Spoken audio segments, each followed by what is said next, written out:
In zero order reaction, the graph was like this.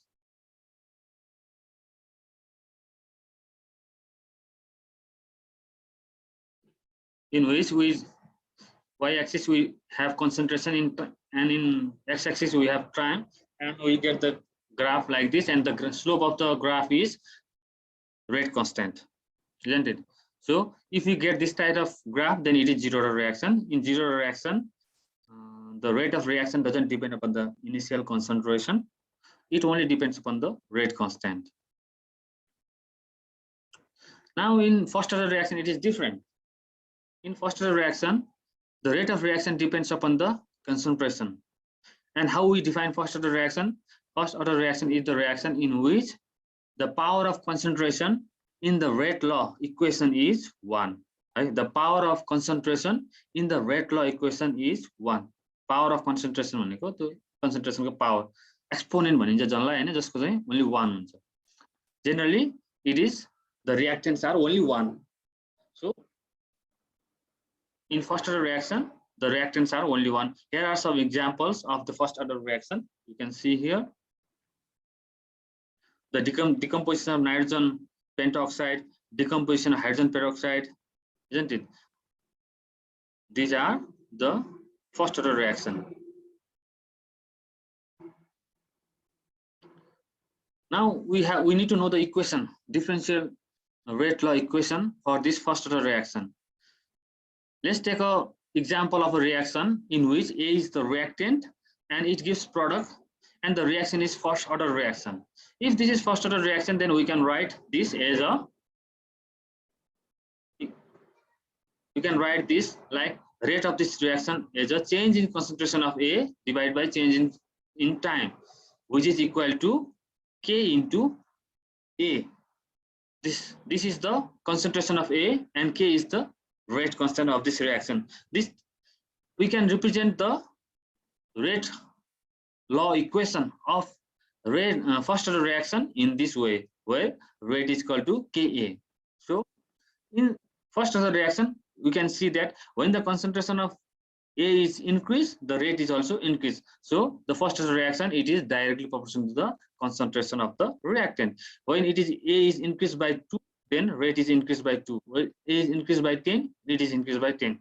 So in first order reaction, the rate is directly proportional to the concentration. So what is the unit of this rate constant in the first order reaction? As I mentioned earlier, the rate constant has different unit in different types of reaction according to the order of the reaction. So in first order reaction, the unit of K is per second. Now we can express this equation in different format. The integrated rate law for a first order reaction can be written in two different ways. One is exponent form and another is logarithm form. Look here, this at the topmost part is the general rate law equation for first order reaction. Now by integration and differentiation, we can write this equation in this way. This is exponential form and this is logarithm form. So where here A0 is the initial concentration and A is the concentration at time t, K is the reaction constant, and E is the base of natural logarithm. So these are the two equations, very important equations for first order reaction. From this equation, we can find out the rate constant. We can find out at what time the reaction will end, isn't it? The different information we can get from this reaction, and we can also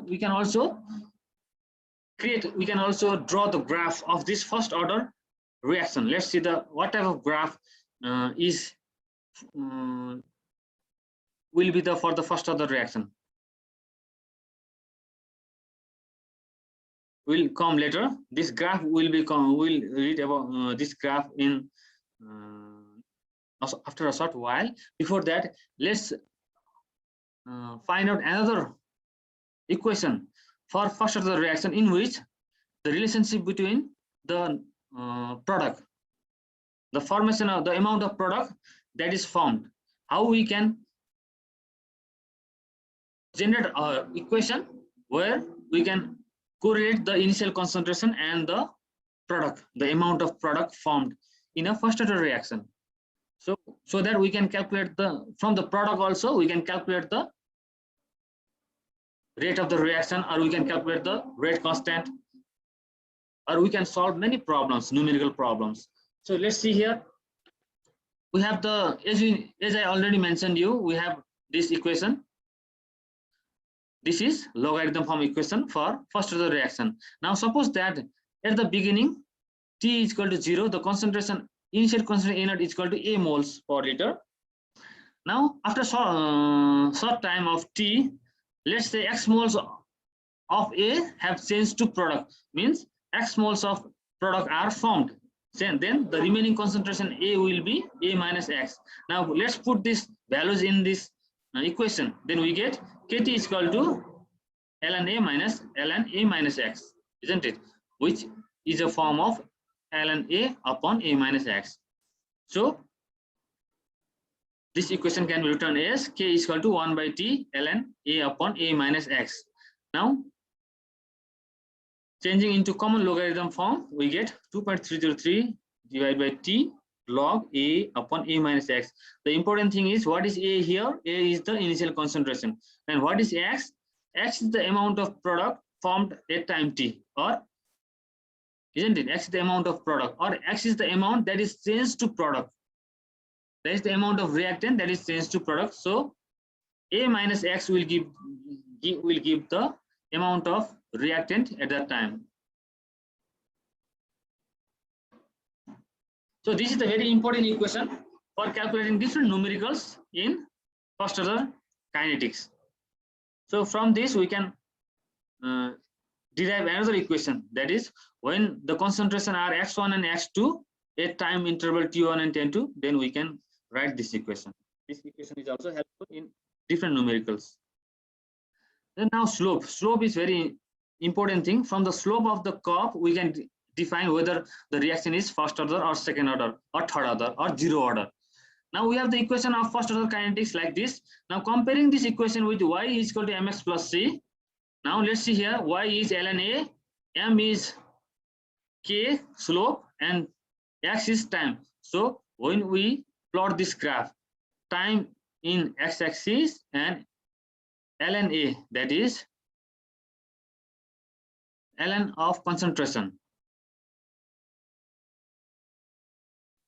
If we draw the graph on this basis, we get a straight line like this, and the slope will be minus k. So this type of slope, this type of graph is the indication of first order kinetics.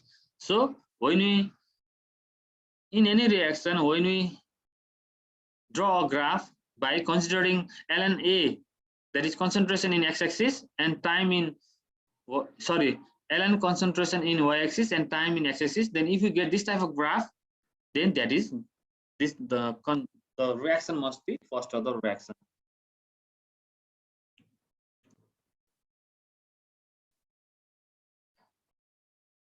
Now here is one example of a decomposition of a compound which is in gaseous form and it decomposed to gaseous reaction. In this reaction, these are the concentration. This equation is for concentration, that is mole per liter. It may be in solution form generally, that is number of moles per liter solution. But when the reactants are in gaseous form, what would be the equation? You may imagine what would be the equation if the reactants and products are in gas. So we have separate equation for such reaction, such first order reaction in which the reactants and products are in gaseous form. So let's see this reaction. The reactant is N2O5 and two products are formed. So from this reaction we can, so this is the gaseous reaction. So we need an equation suitable for first order equation where we can put the volume of gases. So how can we change that equation, change the first order equation to this gaseous reaction? So we can change like this. V infinity minus V upon V infinity minus Vt. First, what we have to understand that from this from the initial equation, what was here? This was the initial concentration. So this must be the initial volume. But here we consider this in this reaction. This Vt is the volume of oxygen at time t, and V0 is the final volume of oxygen when the reaction is completed. That is infinite. Infinite condition मा चाहिँ oxygen को volume कति हुन्छ त्यो हो यो चाहिँ अनि certain टाइममा भोल्युम अफ अक्सिजन कति भयो भन्ने कुरा Vt ले दिन्छ हैन। अब V0 लाई चाहिँ जेनरली यो रिएक्सन भनेको चाहिँ रिएक्टेन्ट को हुन पनि यो हैन, रिएक्टेन्ट को एमाउन्ट राखिन्छ यहाँ, तर हामीलाई रिएक्टेन्ट को एमाउन्ट थाहा भएन भने प्रोडक्ट को राख्न पनि सकिन्छ, प्रोडक्ट को पनि राख्न सकिन्छ यहाँ भोल्युम। जेनरली यहाँ चाहिँ अक्सिजन को भोल्युम सँग यो रिएक्सन चाहिँ यो इक्वेसन चाहिँ मिलाइएको छ। कसरी मिलाइएको छ यहाँ हेरौँ भने यो V infinity is the volume of product at infinity भनेको volume of oxygen which is equal to initial volume of reactant, because all the N2O5 will give oxygen. So the final volume reaction सकिने बेलामा चाहिँ जति oxygen हुन्छ that is equivalent to the oxygen of equivalent to the volume of this. So this initial volume will be equal to V infinity of oxygen. And in the similar way, how much oxygen is produced at time t? At time t मा कति oxygen produce गर्यो त्यो infinity amount बाट चाहिँ त्यो oxygen amount घटायो भने चाहिँ amount of oxygen or amount of reactant at that time भन्ने निकाल्न सकिन्छ। अलिकति कन्फ्युजिङ छ तर यो रिएक्सन हेरेपछि एक्जाम्पल हेरेपछि we can understand this है। जेनरली यहाँ चाहिँ अब यो रिएक्सन हो, जेनरली यो रिएक्सन चाहिँ कोरिलेट गरेछ यहाँ है। यहाँ चाहिँ हाम्रो चाहिँ भोल्युम अफ अक्सिजन मात्र नापेको छ, किनभने यहाँ जेनरली हामीले चाहिँ यो रिएक्सनहरु चाहिँ रिएक्टेन्ट को लागि मात्र हो हैन, यो इक्वेसनहरु रिएक्टेन्ट को लागि हो। Amount of reactant volume of reactant हुन पर्ने हो, तर कहिलेकाहीँ हामीले चाहिँ भोल्युम अफ प्रोडक्ट मात्र क्याल्कुलेट गरेका हुन्छौँ। अब भोल्युम अफ प्रोडक्टबाट चाहिँ कसरी निकाल्न सकिन्छ, भोल्युम अफ प्रोडक्टलाई चाहिँ रिएक्टेन्टसँग कसरी कोरिलेट गर्न सकिन्छ भन्ने कुरा चाहिँ यो इक्वेसन हो। यो इक्वेसन चाहिँ volume of product of oxygen at final stage भनेको नै volume of initial volume of reactant हो हैन। अब तल चाहिँ volume of reactant at the time हो इक्वेसन जेनरली तल हुन पर्ने। अब एट द टाइम कति हुन्छ भन्दाखेरि चाहिँ अब total volume of OT, total volume of O2 भन्नु नै टोटल भोल्युम अफ N2O5 हो। त्यसबाट चाहिँ कति अक्सिजन बन्यो भनेको चाहिँ कति N2O5 रिएक्ट गर्यो हो हैन, कति N2O5 रिएक्ट गर्यो भन्ने घटायो भने चाहिँ त्यो टाइममा चाहिँ कति रिएक्टेन्ट बाँकी छ भन्ने कुरा चाहिँ यो इक्वेसन दिन्छ। त्यसैले हामीले यो रिएक्टेन्टको आधारमा चाहिँ यसरी यो इक्वेसनलाई चाहिँ हामीले चाहिँ निकाल्न सकिन्छ। यदि हामी चाहिँ प्रोडक्टको आधारमा यदि हामीसँग रिएक्टेन्टको एमाउन्टै थाहा छ भने, रिएक्टेन्टको भोल्युम थाहा छ भने यो V इन्फिनिटी भनेको चाहिँ भोल्युम अफ रिएक्टेन्ट अनि volume of reactant mind Vt भनेको volume of reactant at certain time, यसरी घटायो भने डाइरेक्ट रिएक्टेन्टको मात्र राख्न मिल्छ। यदि प्रोडक्टको मात्र इन्फर्मेसन थाहा छ हामीलाई प्रोडक्टबाट निकाल्न पर्ने हो भने चाहिँ हामीले यसरी निकाल्न पर्ने हुन्छ। जस्तै यो इक्वेसन कस्तो छ भने अब यहाँ चाहिँ अक्सिजनको लेभल मात्र निकाल, प्रोडक्टको भोल्युम थाहा छ हामीलाई 10 मिनेटमा 15 मिनेटमा 20 मिनेटमा प्रोडक्टको इन्फर्मेसन थाहा छ हैन। अनि यो रिएक्सन चाहिँ फर्स्ट अर्डर हो कि हैन भनेर प्रुभ गर्नुपर्ने छ हामीले यहाँ। भनेपछि अब भोल्युम अफ रिएक्टेन्ट भनेको चाहिँ volume of oxygen at infinity भयो हैन। अब volume of reactant at certain time भनेको volume of oxygen at infinity minus त्यो टाइममा अक्सिजनको भोल्युम कति भयो त भन्ने नि। अब यो इक्वेसनमा यो भ्यालु राख्दाखेरि एउटा कन्स्टेन्ट भ्यालु आयो भने चाहिँ त्यो चाहिँ के हुने भयो, यो फर्स्ट अर्डर रिएक्सनको इक्वेसनमा राख्दाखेरि कन्स्टेन्ट आयो भने चाहिँ इट इज फर्स्ट अर्डर। यसरी हामी यो सायद पहिला पनि हामीले पढ्यौँ होला जस्तो लाग्छ। यसरी हामीले चाहिँ यो रिएक्सनमा फर्स्ट अर्डर रिएक्सन हो भन्ने प्रुभ गर्न सक्छौँ। अर्को यस्तै खाले रिएक्सन छ हाम्रो, यो चाहिँ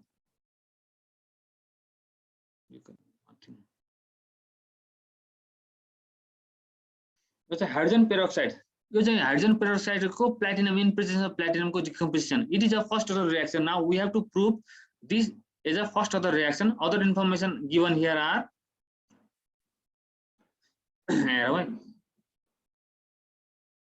the S2O2 in this is the decomposition of S2O2 in presence of platinum हैन। यसरी डिकम्पोज भइरहेछ। अब यो रिएक्सन चाहिँ हामीले चाहिँ फेरि एउटा सर्टेन भोल्युममा एउटा सर्टेन भेसलमा चाहिँ H2O2 राखेर डिकम्पोज भइरहेछ। अब त्यो सर्टेन टाइममा हामीलाई चाहिँ हामीले त्यहाँबाट H2O2 झिकेर KMnO4 सोल्युसनसँग रियाक्ट गरेर अब त्यहाँ कति H2O2 बाँकी छ भन्ने कुरा चाहिँ पत्ता लगाइरहेका छौँ है। जस्तै यहाँ तल भने चाहिँ जस्तै the progress of the reaction is following by titrating equal volume of reaction mixture against standard KMnO4। अब H2O2 कति मात्रामा रियाक्ट भइरहेछ, कति बाँकी छ त, रिएक्सन भएर कति कति बाँकी भइरहेछ भन्ने कुरा कसरी थाहा पाइन्छ? हामीले त्यहाँ सर्टेन टाइममा त्यहाँबाट त्यो सबै H2O2 झिकेर KMnO4सँग रियाक्ट गर्ने। जति त्यहाँ H2O2 बाँकी रहेछ त्यो रियाक्ट गर्छ। फेरि सर्टेन टाइममा H2O2 झिकेर फेरि रियाक्ट गर्ने। यो सर्टेन टाइममा H2O2 झिकेपछि कति H2O2 बाँकी छ भन्ने कुरा चाहिँ हामीले चाहिँ KMnO4 कति कन्ज्युम भयो त, कति KMnO4 कन्ज्युम भयो भन्ने कुराबाट चाहिँ निकाल्न सकिन्छ। जस्तै यहाँ हेरौँ T0 मा चाहिँ KMnO4 चाहिँ 23.8 ml चाहिँ कन्ज्युम भयो भन्न खोजेको। T0 मा त यो H2O2 डिग्रेडै भएको छैन भनेपछि यो 23.8 ml भनेको के हो? It is equivalent to total initial concentration of H2O2 भन्ने बुझ्नु पर्यो हामीले हैन। किन 23.8 ml KMnO4 रियाक्ट गर्नु भनेको H2O2 कति पनि रियाक्ट भएको छैन भनेपछि that is the equivalent amount of H2O2। अब 10 मिनेटमा 14.7 ml रियाक्ट गर्यो भनेपछि H2O2 सर्टेन अमाउन्टमा रियाक्ट भएर सकियो। अब कति बाँकी रह्यो त्यो चाहिँ KMnO4 सँग रियाक्ट गर्ने हुनाले यो 10 मिनेट पछि कति H2O2 बाँकी छ भन्ने कुरा चाहिँ equal to 14.7 ml of KMnO4। यसरी बुझ्ने, यो रिएक्सन कसरी बुझ्ने भन्ने तरिका हो के। 20 मिनेटमा 9.1 ml KMnO4 सँग रियाक्ट गर्यो भनेको अब H2O2 20 मिनेटसम्म त त्यतिकै बस्दैन, रियाक्ट भइरहेछ H2O2 सँग र H2O र O बनाइरहेछ। 20 मिनेटमा कति बाँकी रह्यो भन्ने कुरा चाहिँ that is equal to the amount of volume of KMnO4। यसरी हामीले चाहिँ यहाँ चाहिँ यो KMnO4 कति सकियो भन्ने कुराले चाहिँ कति H2O2 बाँकी रह्यो भन्ने कुरा चाहिँ थाहा पाउन सकियो। अब हामीलाई के थाहा छ इनिशियल, अब यो उसबाट के इन्फर्मेसन थाहा पायो भने इनिशियल भोल्युम अफ H2O2 थाहा पायो हामीले। इनिशियल भोल्युम अथवा इनिशियल कन्सन्ट्रेसन कति हो? 23.8 ml है इनिशियल कन्सन्ट्रेसन अफ H2O2। अब हामीलाई सर्टेन टाइममा H2O2 को एमाउन्ट कति हो भन्ने थाहा हुनु पर्यो। त्यो भनेको 10 मिनेटमा चाहिँ 14.7 ml बाँकी रहेछ हो कि हैन। यो भनेको चाहिँ A माइनस एक्स भ्यालु हो है। A माइनस एक्स भ्यालु यो भनेको नि सरी यो भनेको एक्स को भ्यालु 14 मिनेटमा चाहिँ यति एमाउन्ट चाहिँ त्यहाँ बाँकी रहेछ हैन। इनिशियल कन्सन्ट्रेसन यति थियो, सर्टेन एमाउन्ट रियाक्ट भएर यति बाँकी रहेछ। यो भनेको A माइनस एक्स भ्यालु, यो पनि A माइनस एक्स भ्यालु। यसरी बुझ्नु पर्यो। अब यसको सोल्युसन के हो? अब यसको लागि इक्वेसन हाम्रो यही छ पहिलाको हैन, A upon A minus x. A भनेको चाहिँ initial concentration, A minus x भनेको कति बाँकी रह्यो त्यहाँ। अब हामीले यसबाट चाहिँ दुईटा इक्वेसन निकाल्न सक्छ, दुईटा के को दुईटा भ्यालु निकाल्न सकिन्छ है हामीले। यहाँ कसरी निकाल्न सकिन्छ? एउटा चाहिँ A को जति त्यति राख्नु पर्यो। A माइनस एक्स हामी दुईटा भ्यालु छ है, एउटा 14.7 एउटा 9.1।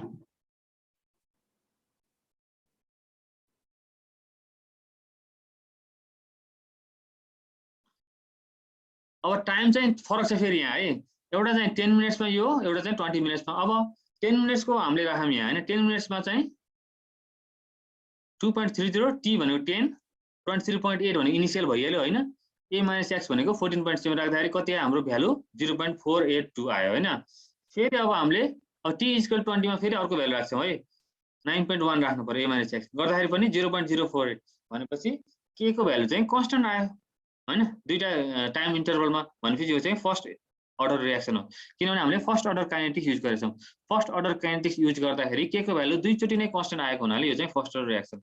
यसरी कुनै पनि इक्वेसन आयो भने चाहिँ प्रोडक्टको आधारमा, कहिलेकाहीँ प्रोडक्टको आधारमा, कहिलेकाहीँ रिएक्टेन्टको आधारमा चाहिँ हामीले चाहिँ निकाल्न सकिन्छ है। यसरी हामीले रेट कन्स्टेन्ट इक्वल देखाएर यो फर्स्ट अर्डर रिएक्सन हो भन्ने कुरा चाहिँ प्रुभ गर्न सक्छौँ।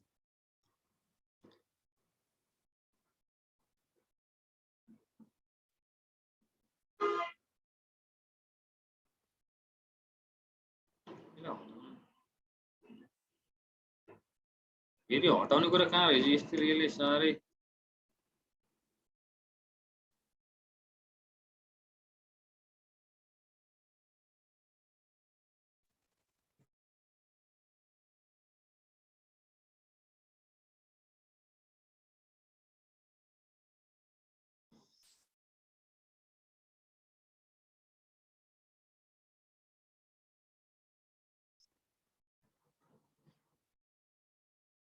Our second order reaction, let's study about second order reaction.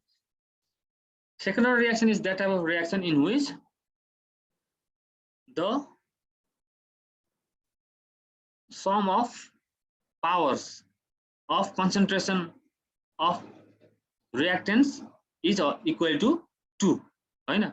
Or the sum of exponents in the rate law is equal to 2. Such type of reaction is called second order reaction. We can represent second order reaction in two forms, because sometimes there may be only one reactant, sometimes there may be two reactants, so we can represent second order reaction kinetics in two form.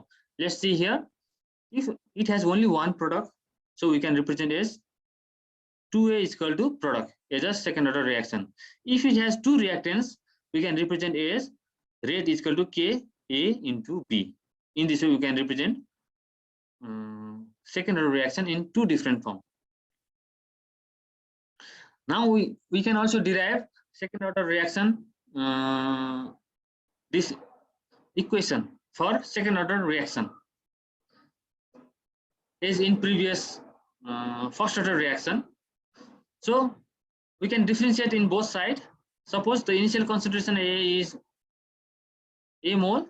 If after time t, x mole of A have reacted, the concentration of A is A minus x, isn't it? X mole, if x mole is the amount of product, or x mole of A is reacted, then the product, the amount of reactant remained is A minus x. So we can put this value in the rate law. So dx by dt is equal to K A minus x to the power 2. This 2 indicates the second order reaction. So here we are talking about only single product reaction for second order reaction. So now we can arrange the equation in this form, and we can integrate the equation from time 0 to time t. So we get the equation like this, and putting the value. So here the I is the constant. We can find the value of I, putting x is equal to 0 and 2 is equal to 0, because when t is equal to 0, there is no reactant form. Everything is only the initial concentration. So I is equal to 1 by A. So we get the value like this: K is equal to 1 by T x upon A minus x. This is the integration rate equation for second order reaction. There are some examples of the second order reaction, that is hydrolysis of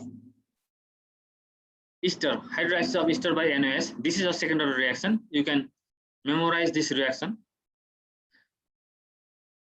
because in this reaction the concentration of both are important. The rate of reaction is proportional to the concentration of both ethyl acetate and sodium hydroxide. So this is second order reaction.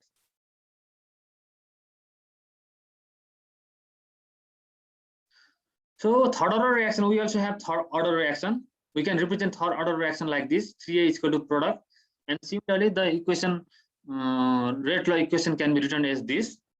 And final, after integration, we can get the final equation for rate constant is this. And some of the example of third order reaction are, so the important is here is the unit of K for third order reaction, and you also memorize the, you also know the, should know the unit of rate constant in second order reaction. So these are the some examples of third order reaction. Now there is another term, pseudo order reaction. As we know from the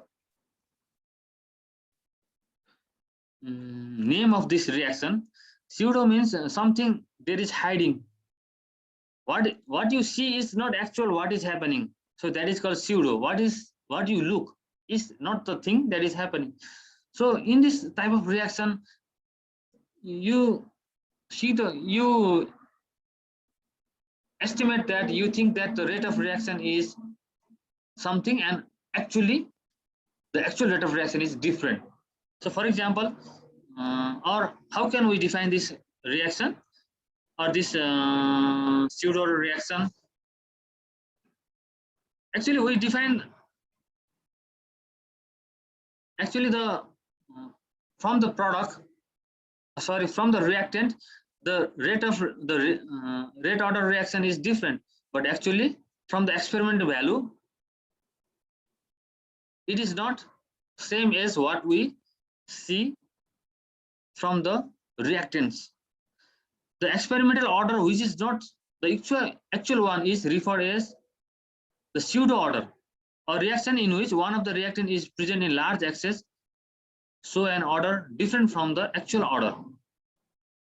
Generally, in pseudo order reactions, there are two reactants, and one reactant is present in very large amount. So the rate of reaction doesn't depend upon that reactant which is present in very large amount. So here we can see that A plus B are giving the product. So it looks like it is second order reaction, but in this reaction, the amount of B is very large. So as the time passes, the change in concentration of B is very minimum.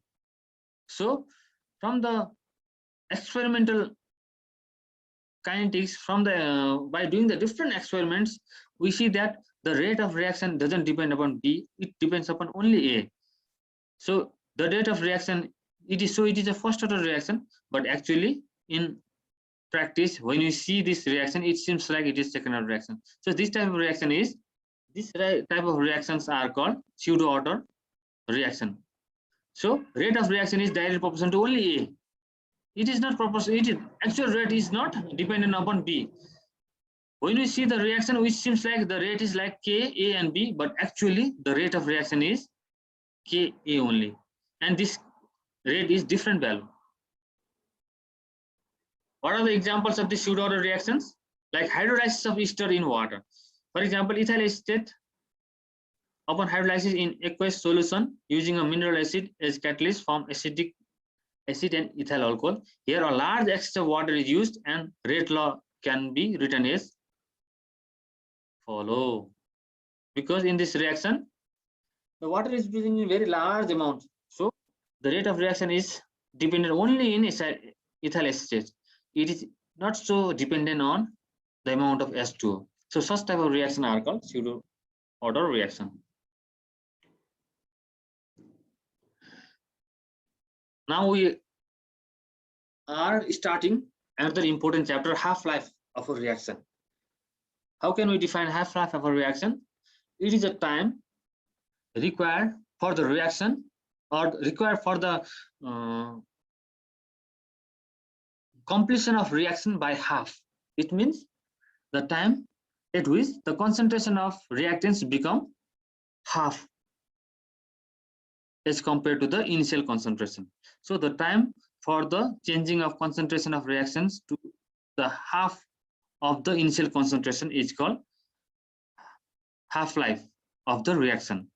So half-life of the reaction is different for different reactions. It varies according to the order of the reaction. Let's study for half-life of the first order reaction. So there is different equation for calculating half-life of different type of reaction. So we should know the equation. How can we calculate the half-life of first order reaction, second order reaction, third order reaction? So we should know the equation. So for each and every reaction, because according to the order of reaction, the half-life, the process of calculating half-life is also different.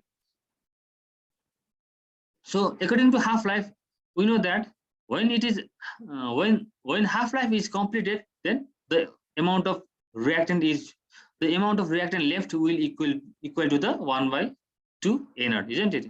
So we know that the first order reaction kinetics is given by this equation, isn't it? So let's put the value of A in this equation. So we get 1/2 is equal to e to the power minus k t half. T half is the time, because the time elapsed is half-life. So after taking logarithm on both sides, we get the final equation is this. So T half-life is equal to 0.693 upon K. So from this equation, we can calculate the half-life of the first order reaction. So seeing this equation, we can say that half-life of first order reaction is independent of of the initial concentration, and it is inversely proportional to the K, that is rate constant. So these are the assignments. So you can use this equation, the half-life equation of first order reaction, to solve this problem. So now the half-life of second order reaction. So let's consider this second order reaction as like this. 2A will give the product. So equation, rate law equation will be Ka square, isn't it? Rate of reaction is equal to Ka square. Now let differentiating the reaction, we get dA upon, arranging the reaction, we get dA upon A square is equal to KAT. Now we will integrate on both sides, then we get 1 by A is equal to KT by Kc. So this is the equation. So this is the equation of this second order reaction. Generally, still we have not reached the actual equation. Still it is coming. So now this is the equation for second order reaction. Now we will put the actual value of half-life here. Now this is the actual equation of second order reaction. So now let's put the value of A at half-life. When it is half-life, then A is equal to 1 by 2 upon A naught. So then time will be T 1 by 2, isn't it? Half-life. This indicates the half-life.